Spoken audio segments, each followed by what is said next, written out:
Ritornati a Chioggia, siamo ancora qua in questa straordinaria location. Oggi il nostro sondaggio riguarda la benzina. Perché? Perché è aumentato tutto, gli operatori reclamano che è aumentato la plastica, è aumentato l'acciaio, è aumentato la qualsiasi, ma soprattutto per noi piccoli utenti è aumentata la benzina. E quindi vogliamo capire se la gente di questo se ne accorge, se la gente di questo si arrabbia, oppure i nostri governanti hanno capito che fondamentalmente possono farci la qualsiasi e noi assorbiamo tutto così abbastanza passivamente. Andiamo, mascherina regolamentare. Voi sapete cosa costa la benzina? Certo, 5,65. Però ce l'hanno aumentata così senza dirci niente?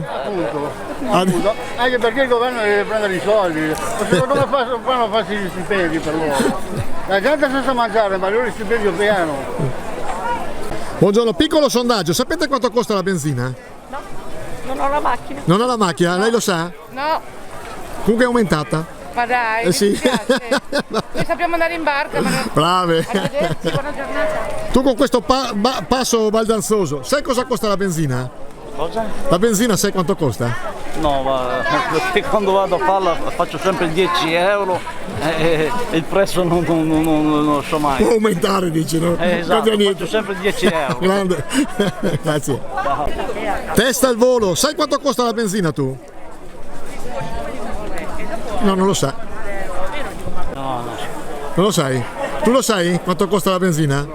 Ah, non lo sa nessuno. Lei lo sa cosa costa la benzina? 60. Tanto, eh? Tanto. Però ce l'hanno aumentata così senza dirci niente? Evidentemente avevano bisogno di soldi, quindi Ah, dici? sanno dove venirli a prendere. Volo, ma voi sapete cosa costa la benzina? No, Tu lo sai? no, 1,6 circa? non lo so perché guarda, uso poco la macchina. Ah, vabbè. Ti ringrazio, buona giornata. Ciao.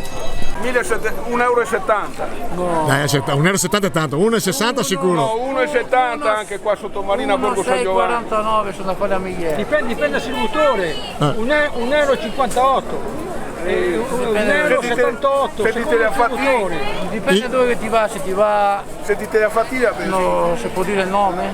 Ma sì, puoi dire quel che vuoi. Se si va a Esso, se si va a Cubeghe nell'altro, qua i prezzi non sono uguali dappertutto. In ogni caso cara. Cala o cresce. No, cara, come se costa troppo. Sarà che cresce ancora di più. Perché no? Grazie. Ma tu dici che la benzina non è aumentata? A me, È sempre che il litro. sempre il litro. a me non interessa se la benzina aumenta, me ne frego, sempre 10 euro poi, Bravo. non mi interessa. Sì che so cosa che costa 2 euro a litro. Ormai quasi dici. Ma quanto incide secondo per il vostro lavoro una benzina così alta? Non ti so rispondere comunque. Comunque incide. Incide, logicamente che incide. Ma di preciso non so. Però ce l'hanno aumentata così, senza dirci niente. Le restanti robe che aumenta niente. Puntata finita, come sempre il nostro sondaggio non è scientifico e sappiate comunque che sembrerebbe che la gente fondamentalmente non conosce quanto costa la benzina, lo diciamo noi, la benzina va da 1.580 ai 1.670, qualcuno dice addirittura 1.700, probabilmente in autostrada costerà anche di più e quindi è un prezzo altissimo, ricordando che tra l'altro in questo momento il petrolio non è mai costato così poco, ma che dire, forse hanno bisogno di far cassa, cioè l'Italia ha bisogno di soldini e probabilmente la cosa più semplice da fare è andare ad attingere su queste cose dove noi non possiamo mettere parola e dobbiamo passivamente pagare fondamentalmente. Leandro Maggi, come sempre è un piacere stare con voi.